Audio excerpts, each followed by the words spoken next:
This is a little Geiger counter I had put together. It's from a kit. Long story. Just another ADHD rabbit hole thing that I went down. Although I know a lot about radiation now. It's actually kind of calibrated. Not really, but sort of. There's some calibration info for these Geiger tubes that you can then code program this up. So it's, you know. But anyway, here we go. I have a bunch of gauges I got at a Hamfest.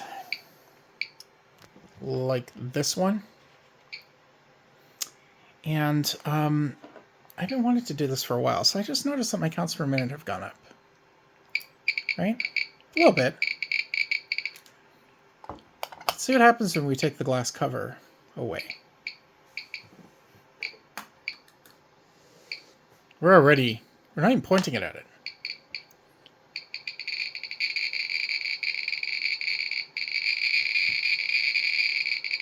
Yeah. We're going to have to put that somewhere. Definitely going to have to put that somewhere. It sits in a drawer most of the time, but I didn't realize that that is radium. Oh my. I wonder if it glows in the dark. I would guess that that's a no.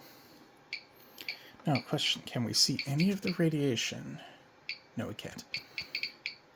If you point your phone sometimes at a radioactive source, you might sometimes see a hash, but I think you need a lot more.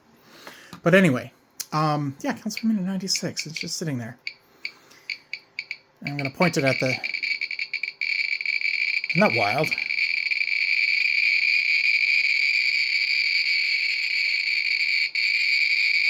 Yeah, we're definitely going to keep that in a drawer. It's amazing how just the piece of glass on the top protects that meter.